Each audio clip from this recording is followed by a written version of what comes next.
Hello students, कैसे हैं आप लोग। मैं एस.बी. जायसवाल, आपका रीजनिंग फैकल्टी, इस रिकॉर्डिंग सेशन में बहुत बहुत स्वागत करता हूं। बच्चों, आज जो है वो टॉपिक हमारा रीजनिंग में सेट थ्योरी है। हमने सिलोजिज्म देखा, वेन डायग्राम देखे। अब इसके बाद वेन डायग्राम से ही रिलेटेड इसमें सेट थ्योरी होता है, जो आप बोल सकते हो ये मैथ्स का भी पार्ट है। और फिर इसमें वेन डायग्राम रखें तो रीजनिंग में भी आता है, यानी ये टॉपिक जो है वो दोनों में ही आते हैं। मैथ्स में भी पूछा जाता है और रीजनिंग में भी पूछा जाता है। तो मैथ्स में जब पूछा जाएगा तो मैथ्स की तरफ पूछा जाएगा, लेकिन रीजनिंग में जो पूछा जाएगा वो रीजनिंग की तरफ पूछे जाते हैं। इसमें वेन डायग्राम हो सकता है आपके क्वेश्चन में बना रहे और आपके उससे कुछ पॉइंट दे, उससे रिलेटेड क्वेश्चन पूछे। ठीक है, तो अगर ये रीजनिंग में आते हैं तो इसे हम बोल सकते हैं कि अर्थमेटिकल रीजनिंग भी एक पार्ट होता है, जो मैथ्स की तरह क्वेश्चन होते हैं उसका वो हिस्सा है। या वेन डायग्राम होते हैं, वेन डायग्राम से इसमें क्वेश्चन सॉल्व होते हैं, तो उसका भी हिस्सा आप बोल सकते हो, उसका भी पार्ट बोल सकते हो। ठीक है, तो इसमें हम लोग सबसे पहले समझेंगे 2 वेन डायग्राम का कंडीशन, और फिर 3 वेन डायग्राम से रिलेटेड क्वेश्चंस होंगे, उसके टर्म और कंडीशन समझते हुए हम लोग क्वेश्चन को सॉल्व करेंगे। ठीक है, चलिए आगे बढ़ें। अब ये देखिए हमारा टेलीग्राम चैनल है, मैंने पहले भी बताया, फिर से आपको मैं बता देता हूँ। इस टेलीग्राम चैनल को आप लिंक को ज्वाइन करेंगे तो इसमें आपको PDF वगैरह, वीडियो वगैरह के लिए जितने भी लिंक हैं वो मिल जाएंगे। ठीक है, फिर चलिए आगे बढ़ें। तो देखिए, जो 2 वेन डायग्राम होते हैं उसमें क्या क्या उसका कंसेप्ट होता है, क्या उसमें हम लोग देखेंगे, समझेंगे, कैसे बनाएंगे। ठीक है, जैसे मान लिया मैंने आपको 2 डायग्राम बनाए। ठीक है, 2 सर्कल इस तरह से ओवरलैप करते हुए बनाएंगे तो इसको बोलेंगे कि ये 2 वेन डायग्राम का कंसेप्ट है। ठीक है, अब मान लिया कोई एग्जांपल अगर मैं ले लूँ कि कॉफ़ी और चाय पीने वाले कुछ लोग हैं। ठीक है, तो अगर कॉफ़ी पीने वाले मान लेते हैं 10 लोग हैं, ठीक है, और चाय पीने वाले मान लिया 15 लोग हैं। ऐसे क्वेश्चन में लिखा रहेगा कि 10 लोग, कुछ लोगों से बात की गई कि उन्हें क्या पसंद है, क्या पीते हैं वो। तो 10 लोगों ने बोला कि मैं कॉफ़ी पीता हूँ, कॉफ़ी पीना ज़्यादा पसंद करता हूँ, या कॉफ़ी पीता हूँ, ऐसा लिखा रहेगा। 15 लोगों ने बोला कि मैं चाय पीना पसंद करता हूँ। ठीक है, अब सवाल ये उठता है कि चाय, 15 लोग बोले चाय पीना पसंद करता हूँ, तो ये पूरा सर्कल का रिप्रेजेंट करेगा ना, और ये कॉफ़ी के लिए क्या होगा, पूरा ये पार्ट हिस्सा जो है 10 लोगों को रिप्रेजेंट करेगा। तो फिर बीच वाला हिस्सा जो दोनों में कॉमन है, ये तो कुछ कॉफ़ी का भी हिस्सा है और क्या है, चाय का भी हिस्सा है। तो ये इसे क्या बोलेंगे, तो इसे बोलेंगे इंटरसेक्शन पार्ट। यानी इनमें जो भी नंबर होगा वो बंदा जो है चाय और कॉफ़ी दोनों पसंद करता है। ठीक है, एक बात ध्यान रखिएगा, चाय पीने वाले 15 लोग में केवल चाय पीने वाले नहीं है, इसमें ओनली ड्रिंक, ओनली टी रहेगा ना, ओनली टी, तो फिर उसका वैल्यू कुछ और बनेगा। लेकिन ओनली ना बोले, सिर्फ बोले कि 15 लोग चाय पीते हैं, तो ये पूरा पार्ट रिप्रेजेंट करेगा। तो ओनली टी कौन सा पार्ट करेगा रिप्रेजेंट, ये वाली पार्ट। ठीक है, तो ये वाला हिस्सा जो है आपको कहा जाएगा ओनली टी। ठीक है, और ये वाला हिस्सा जो है वो आपको क्या कहा जाएगा, ओनली कॉफ़ी पसंद करने वाले, जो केवल कॉफ़ी पीते हैं, चाय नहीं पीते हैं। इसको हम ऐसे भी बोल सकते हैं, कॉफ़ी पीते हैं लेकिन चाय नहीं पीते हैं, यानी केवल कॉफ़ी पीते हैं। यही चीज़ तो हुआ ना इसमें। और ठीक है, और ये क्या है, दोनों, बोथ, ये दोनों ही पसंद करते हैं, मतलब कॉफ़ी भी और चाय भी। ठीक है, तो यहाँ पर वैल्यू आपको क्या देगा, इस तरह से बहुत तरह के वैराइटीज क्वेश्चन इसमें पूछे जा सकते हैं। अब जैसे मैंने बोला कि 10 लोग कॉफ़ी पीने वाले हैं, 15 लोग चाय पीने वाले हैं, और 5 लोग जो हैं वो दोनों पीने वाले हैं। ठीक है, 5 लोग क्या है भाई, तो वो दोनों पीते हैं, दोनों पीना पसंद करते हैं। ठीक है, तो आपसे क्वेश्चन पूछेगा कि कितने लोगों से ये पूछी गई, वहाँ पर पूछने वाले जो पूछा गया ये पसंद कितने लोग करते हैं, तो उसमें कितने लोगों का समूह था, टोटल कितने बंदे थे, ऐसे पूछा जा सकता है। अब टोटल दे देगा तो आपसे पूछेगा कितने लोग थे जो दोनों पीते थे, तो यहाँ 5 गायब कर देगा जो लिखा रहेगा। ठीक है, बात समझ में आ गई। तो यहाँ पर हम लोग कैसे बनाएंगे, तो देखिए इसके 2 तरीके होते हैं, एक तो वेन डायग्राम से सॉल्व किया वो हो गया, और दूसरा क्या हो गया इसमें कि फॉर्मूला मेथड भी होता है। तो दोनों मेथड मैं आपको एक एक करके सिखाता हूँ। तो पहले आप यहाँ इसमें आइए, 10 लोग कॉफ़ी पीना पसंद करते हैं जिसमें 5 लोग बोथ में, तो इसका मतलब है कि 10 में से अगर हम यहाँ माइनस कर दें 5, तो ये 5 क्या आ जाएगा, ओनली कॉफ़ी पीने वाला। ये जो है आपका बोथ 5 तो यहाँ अंदर लिखा ही हुआ है, ये भी हो गया। अब मैं बोलूँ केवल चाय पीने वाले, तो ये 15 में से 5 ये घटाइए, तो ये आपका 10 लोग जो हो जाएगा वो केवल चाय पीने वालों का हो जाएगा ग्रुप। ठीक है, ये ग्रुप जो होगा 10, यानी यहाँ पर हम लोग लिखेंगे 10, यहाँ लिखेंगे 5, और ये 5 तो है ही जो पहले से ही लिखा हुआ था कि दोनों। तो इस तरह से कुल कितने लोग हुए भाई, तो यहाँ पर टोटल आप कैसे निकाल लेंगे, तो इन्हीं सबको जोड़ देंगे, 5 + 5 + 10 यानी 20। ये वैल्यू क्या निकला, 20 वैल्यू आया। कभी कभी क्वेश्चन में ऐसे भी लिखा होता है, आपसे पूछ देगा कि कितने लोग ऐसे हैं जो ये दोनों चीज़ें पीना पसंद नहीं करते, तो वहाँ पर क्या करेगा, टोटल आपको दे देगा। अब जैसे मैंने यहाँ पर 20 ये आया टोटल लोग, अब मान लेते हैं टोटल दे दे कि भाई 25 लोग थे, अब उसमें से बताएं ये ऐसे था ये ऐसे था, दोनों वाले ऐसे थे, तो कितने लोग थे, ये दोनों पसंद नहीं करते थे, तो भाई टोटल 25 है, यहाँ पर जोड़ने पे आ रहा है क्या, 20। पीने वालों की संख्या, मतलब चाय कॉफ़ी दोनों पीने वालों की संख्या 20 आ रहा है। तो यार टोटल व्यक्ति बताया गया कितना, 25, यानी 5 लोग ने ये क्या बताया होगा, जो 5 लोग बच गए कि मैं ये दोनों चीज़ें पसंद नहीं करता हूँ, भाई कुछ और पीते हूँ। ठीक है, समझ गए। अब फॉर्मूला से कैसे बनाएंगे, देखो यहाँ पर, तो फॉर्मूला होता है NA union B is equal to NA plus N, मैं इधर लिख देता हूँ या और शॉर्ट में लिख दें, जगह बना दें थोड़ा लिखने के लिए, NA union B is equal to NA plus NB minus NA intersection B। देखिए इंटरसेक्शन जो होता है उल्टा U होता है, ठीक है, जो U की तरह दिखने में लग रहा है इसको यूनियन बोलते हैं, और इसको उल्टा U कर दें तो इंटरसेक्शन हो जाएगा। ये यूनियन मतलब सभी लोग मिल जो ये इन चीज़ों से जुड़े हुए हैं, ठीक है, जिसका वेन डायग्राम बन रहा है वही यूनियन है।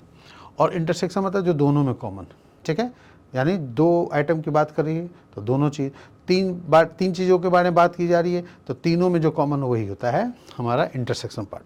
ठीक है, तो ये हमारा क्या हो गया, फॉर्मूला हो गया।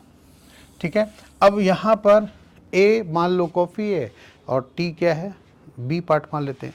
तो यहाँ पर टोटल आपसे पूछा गया है ना, तो NA यानी कॉफ़ी के लिए आप क्या लिखेंगे 10, NB यानी चाय के लिए 15, ठीक है, और दोनों चीज़ें जो पसंद करते हैं उसके लिए यहाँ पर क्या लिखा हुआ है 5।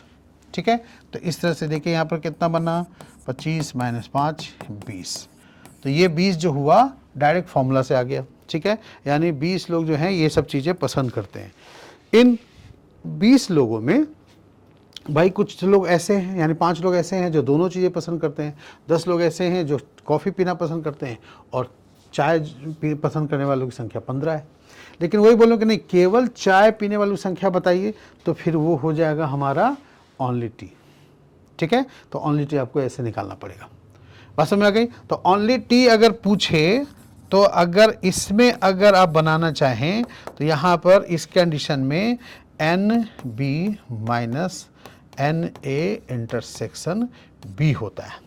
तब NB की वैल्यू कितनी है भाई, तो वो चाय के लिए मैंने B माना है ना 15, ठीक है, और इंटरसेक्शन वाली 5, तो ये 10 हो गया। तो ये ओनली टी हुआ कि नहीं, ठीक है, जो मैंने यहाँ निकाला था वेन डायग्राम से, वही चीज़ यहाँ पर हमने निकाला किससे, फॉर्मूला से। ठीक है जी, तो आप फॉर्मूले से भी बना सकते हो और वेन डायग्राम से बना सकते हो। दो वाले कंडीशन में कभी कभी फॉर्मूला इजी होता है और कभी कभी जो होते हैं यहाँ पर वेन डायग्राम से बनाना ज़्यादा आसान होता है। ठीक है, तो हमने आपको दोनों कंसेप्ट बता दिए हैं, आप दोनों में से आपको जो अच्छा लगे आप वो सब बना सकते हैं। ठीक है जी, तो चलें आप क्वेश्चन पे। क्वेश्चन देखिए कैसा मिलेगा आपको। यहाँ पर एक क्वेश्चन देखिए एग्जाम्पल में दिया हुआ है, in a group of 75 students 35 read physics, 40 read biology, है ना। 35 लोग जो हैं वो फिजिक्स पढ़ते हैं और बायोलॉजी पढ़ने वाली संख्या क्या है 40 है, और जबकि 15 जो है इन दोनों में से कुछ भी सब्जेक्ट नहीं पढ़ते। ठीक है, तो अब पूछा है कितने लोग ऐसे हैं जो फिजिक्स और बायोलॉजी दोनों पढ़ते हैं।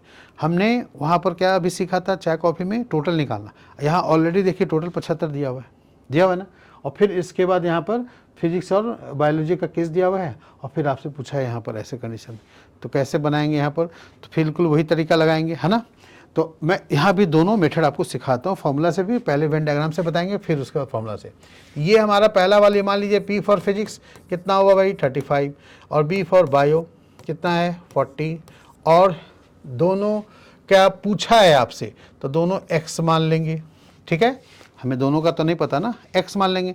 और यहाँ पर नन दिया है जो वेन डायग्राम से बाहर होता है, यानी इन दोनों से बाहर होगा वो नन कितने दिए यहाँ पर, तो 15 लो, ठीक है जी।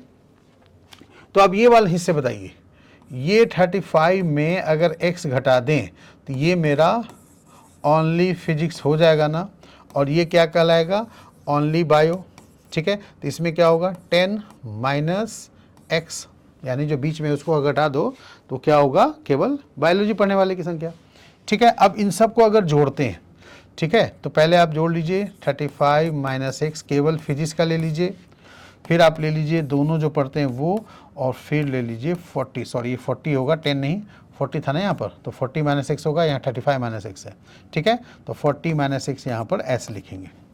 ये जो नंबर आएंगे ये हमारा टोटल जो है कितने बंदे जो हैं स्टूडेंट हैं वो उस कंडीशन में होगा, लेकिन जो पढ़ रहा है वही होगा, जो नहीं पढ़ रहा है उसको हटाना पड़ेगा, ठीक है। तो टोटल स्टूडेंट यहाँ पर ऐसे लिखेंगे, तो टोटल स्टूडेंट 75 है, उसमें से नहीं पढ़ने वाले कितने लोग हैं 15, ये दोनों सब्जेक्ट से जो नहीं पढ़ते हैं, ठीक है ना, ओके। इधर 15 आप घटा दीजिएगा, करेक्ट। इधर आप क्या करेंगे x x कैंसिल हो जाएगा, इधर आपका 40 से 35 कितने हुए 75, ठीक है, और इधर कितना हुआ माइनस x बचा, ठीक। अब इधर आप एक तरफ कर लीजिए, या 75 कैंसिल कर दीजिए, तो x की वैल्यू कितनी आ जाएगी, तो मैं अगर x की लिखूं तो यहाँ पर 75 और इन दोनों का डिफरेंस 60 आएगा, इधर भेज देंगे तो वो आपका 15 आएगा, ठीक है। तो क्वेश्चन यहाँ पूछा था कि दोनों पढ़ने वाले की संख्या कितनी है, तो हमने x माना था, तो उसका आंसर कितना आया 15 आया। अब कहोगे सर फॉर्मूला से कैसे बनाएंगे, तो वो मैं आपको बताता हूँ। तो फॉर्मूला यहाँ पर आपको पता ही है n, चलिए यहाँ पर a और b की जगह p और b मान लेते हैं, p फॉर फिजिक्स और b फॉर बायो, ठीक है। तो क्या लिखेंगे भाई np plus nb minus np intersection b, ठीक है। तो यहाँ टोटल कितना होगा, तो 75 माइनस 15 कर लेना है, नन दिया हुआ है इसलिए, अगर नन नहीं दिया रहता तो फिर माइनस 15 नहीं करते, वो 75 पूरा लेते, ठीक है। फिर इसके बाद p और b की संख्या आप लिखिए कितने भाई, तो एक है 35 और दूसरा है 40, और इसको निकालना है तो इसको हमने x माना था, ठीक है। अब इसके बाद सॉल्व कर लेंगे, तो देखिए x की वैल्यू कितनी आएगी, यहाँ पर आपको जोड़ने पर कितना आ रहा है, ये 60 आ रहा है, इधर इधर आपका 75 आ रहा है, इधर x हो गया, तो x बराबर हो जाएगा 75 माइनस 60 यानी 15, ठीक है जी। तो ये मैं आपको ऐसे यहाँ पर अलग करके दिखाता हूँ, ठीक है जी। ये हमने वेन डायग्राम से बनाया और इधर का हिस्सा जो है हमने फॉर्मूला से बनाया, ठीक है। तो दोनों चीज़ें मैंने आपको सिखा दी है, आपको जो इजी लगे आप वैसे बना सकते हो, ठीक है, क्लियर हो गया, ओके। चलिए नेक्स्ट क्वेश्चन करें। देखिए इस क्वेश्चन में आपका ये अब ऐसे क्वेश्चन दिया ना, तो कभी मैथ्स में भी डायरेक्ट आ सकता है, रीजनिंग में आ सकता है, तो हो सकता है इन्फॉर्मेशन वेन डायग्राम में बना रहे। यहाँ पर वेन डायग्राम ये हमने अपने मन से बना दिया ताकि आपको समझाएं इसी पर बना करके, ठीक है। देखिए तो यहाँ पर कैसे बनेगा अब इस क्वेश्चन को, यहाँ पर टोटल स्टूडेंट कितना है 150 है, और ये जो है मैथ्स और रीजनिंग में बोला हुआ है, तो मैथ्स में अगर जो है यहाँ पर 105 दिया हुआ है और रीजनिंग में जो है यहाँ पर 75 दिया हुआ है, ठीक है। अब 25 जो है ये दोनों में फेल है, तो ये तो पूरा सर्कल मैथ और रीजनिंग का हो गया। अब बीच वाला जो होगा वो दोनों में पास का होगा ना, क्योंकि ये पास वाले का ही यहाँ क्वेश्चन में बोला है, फेल वाले का भी दिया हुआ है, तो लेकिन जो वेन डायग्राम लेंगे तो वो तो किसी एक का ही होगा, ठीक है। तो यहाँ पर जो है क्या रिप्रेजेंट करेगा, बोथ में पास, ठीक है, जो दोनों सब्जेक्ट में पास हैं। तो यहाँ पर यही हमें फर्स्ट क्वेश्चन निकालना है, दो क्वेश्चन इसमें दिया गया, ठीक है। पहला क्वेश्चन है पास इन बोथ और दूसरा है फेल इन ओनली मैथ्स। तो जो दोनों में पास हैं उसको हमने x मान लिया। अब जैसे पिछला क्वेश्चन में समझाए थे आपको, तो 105 माइनस एक्स कर दो इसके लिए, ठीक है, और 75 माइनस एक्स कर दो इसके लिए। अब इसके बाद उसी तरह दोनों को ऐड करेंगे तो किसके बराबर होगा भाई, तो 105 माइनस एक्स प्लस एक्स, फिर होगा 75 माइनस एक्स, ये इक्वल होंगे टोटल जो 150 है और उसमें से 25 हम लोग अगर फेल वाले को हटा दें, क्योंकि फेल वाला यहाँ कितना लिखा है 25 है ना, तो उसको हटा दें तो उसी के बराबर होगा। अब यहाँ पर x कैंसिल कीजिए, ठीक है। 105 यहाँ 5 75 कितने हो गए 180 माइनस x, इधर कितना हो जाएगा 125। सो x की वैल्यू यहाँ पर कितना आ गया 55 आएगा 55। अब ये 55 क्या है, तो ये 55 नंबर है जो दोनों में पास किए हैं और हमें यहाँ प्रतिशत में बदलना है। तो प्रतिशत में बदलने के लिए क्या करेंगे, तो परसेंट में बदलना है जो दोनों में पास हैं। 55 अपॉन 150 टोटल 150 में ही किए हैं ना, तो इसलिए 150 से ही डिवाइड करना पड़ेगा। दो टोटल नंबर है, बोथ का ऊपर लिखो, नीचे टोटल नंबर लिखो और 100 से गुना कर दो। ये होता है प्रतिशत में बदलने का तरीका, जानते ही होंगे आप लोग, सब लोग, बहुत लोग चाहते हो। जीरो जो कैंसिल कीजिए, 5 से काटिए 11 टाइम्स, इधर हो गया 3 टाइम्स, कितना आया भाई 110/3। अब तो कटेगा नहीं, फिर आगे सॉल्व करेंगे तो 36 के आसपास आंसर है, हाँ ठीक है। फोर्थ ऑप्शन यहाँ पर होगा 36.67, ठीक है, क्लियर हो गए। तो यहाँ पर जो है आपका ये इस तरह से आप चाहें तो फॉर्मूला से बना सकते हैं, फॉर्मूला भी मैंने बताया था आपको, फॉर्मूले से भी आप इस तरह से करके निकाल लोगे तो यहाँ 55 आ जाएगा। फिर उसके बाद वहाँ परसेंटेज में आपको अलग से कन्वर्ट करना पड़ेगा, ठीक है। अब आइए देखिए यहाँ पर वेन डायग्राम को फिर से समझते हैं। ये 105 माइनस x है, तो 105 यहाँ पर टोटल मैथ्स हुआ, ठीक है, और x 55 हटा दें, मतलब 105 में 55 घटा दें तो मेरा ये 50 जो वैल्यू आएगा वो 50 क्या होगा, पास्ड इन ओनली मैथ्स, मतलब केवल मैथ्स में पास हुआ है। बच्चे ने 2 पेपर दिए जिसमें केवल मैथ्स में पास किया, तो रीजनिंग में क्या हुआ, फेल हो गया। तो जब रीजनिंग फेल हो गया तो भाई ये 50 लोग जो हैं केवल मैथ्स में ही पास किए ना, यही 50 लोग केवल रीजनिंग में फेल हो गए, ऐसे हम बोल सकते हैं। ठीक इसी तरह इसमें आइए, यहाँ भी 75 में माइनस x की वैल्यू 55 वैल्यू पुट करेंगे तो 20 आएगा, माइनस करने के बाद 20 क्या शो कर रहा है, पास्ड इन ओनली रीजनिंग। तो जो बंदा केवल रीजनिंग में पास हुआ है, इसका मतलब है कि मैथ्स में पास नहीं हुआ है, यानी मैथ्स में क्या है, फेल है।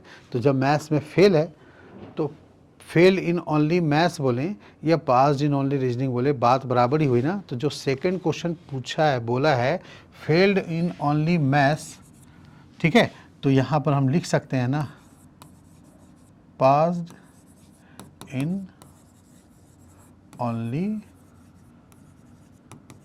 रीजनिंग, बोल सकते हैं कि नहीं, पास्ड इन ओनली रीजनिंग, केवल रीजनिंग में पास, मैथ्स में केवल फेल। या जैसे मान लिया मैंने 3 पेपर दिया या 2 ही पेपर दिया मैंने, मैं मैथ्स में पास हूँ, रीजनिंग में फेल हूँ, तो इसका मतलब हुआ कि मैं बोल सकता हूँ ना कि मैंने केवल मैथ्स में पास किया। ठीक, अगर मैं मैथ्स से फेल हो जाऊँ और रीजनिंग में ही पास करूँ तो मैं बोल सकता हूँ पास्ड इन ओनली रीजनिंग, मैं ये भी तो बोल सकता हूँ फेल्ड इन ओनली मैथ्स। तो वही बात है, इसलिए मैं यहाँ पर ऐसे लिखा हूँ, ठीक है जी। अब ये जो है passed in only reasoning value कितना आया, 20 आ गया, ठीक है। तो अब इसी को परसेंटेज में बदलिए, 20 बाई कितना 150 इंटू 100, बात समझ में आ गई। ये 20 कैसे हुआ, तो यहाँ पर निकालना पड़ेगा 20 क्या है, पास्ड इन ओनली रीजनिंग। तो पास्ड इन ओनली रीजनिंग मतलब वो केवल रीजनिंग में ही पास है, तो मैथ्स में पास नहीं है, तो क्या है भाई, मैथ्स में फेल है, तो इसलिए यहाँ पर आपको लिखना पड़ेगा, ठीक है। अब इसको कैंसिल करेंगे, 0 0 5 से डिवाइड करेंगे, कितना है भाई 40/3, फिर आगे 13 टाइम्स डिवाइड होगा, फिर रिमाइंडर पॉइंट में है ना 13.33, ठीक है, यही आंसर आएंगे। कौन सा, तो फर्स्ट ऑप्शन 13.33 ये हमारा आंसर है, ठीक है, क्लियर हुई बात, समझ में आ गई। तो 2 वेन डायग्राम में इसी तरह के क्वेश्चन बनते हैं और ज़्यादातर क्वेश्चन आसान होता है, कोई ज़्यादा इसमें प्रॉब्लम नहीं होती है, ठीक है। तो इसमें यही है कि अब यहाँ पर चाय कॉफ़ी ना देकर कोई सब्जेक्ट दे देगा, है ना, पास फेल का दे देता है क्वेश्चन में, ऐसे करके इसी में घुमा घुमा के क्वेश्चन आपसे पूछा जा सकता है, ठीक है। तो हमने यहाँ पर पूछा भी 2 क्वेश्चन पूछा, और भी क्वेश्चन यहाँ पर हो सकते हैं, ठीक है। टोटल फेल की संख्या पूछ सकता है, टोटल पास तो दिया हुआ है ही कि टोटल स्टूडेंट में टोटल कितने पास किए तो निकाल देंगे, तो समझ ही गए कि टोटल स्टूडेंट में से 150 में 25 घटा दो तो 125 होगा, वो होगा टोटल पास। ओके, ठीक है। तो आज की क्लास हम यहीं पर ख़त्म करते हैं। ये हमारा 2 वेन डायग्राम से रिलेटेड वीडियो था। अगले वीडियो में हम लोग 3 वेन डायग्राम से क्वेश्चन कैसे बनाएंगे, पहले उसका कंसेप्ट समझेंगे, फिर उसे क्वेश्चन बनाएंगे और फिर उसके बाद अलग अलग वैरायटीज़ के क्वेश्चन सॉल्व करते रहेंगे। ठीक है, तो देखना ना भूलिएगा इसका नेक्स्ट वीडियो। ठीक है, ओके। अगर आपको हमारा वीडियो पसंद आए तो प्लीज़ वीडियो को लाइक करें, चैनल को सब्सक्राइब करें और अपने दोस्तों के ग्रुप को शेयर करें। ठीक है, थैंक यू वेरी मच।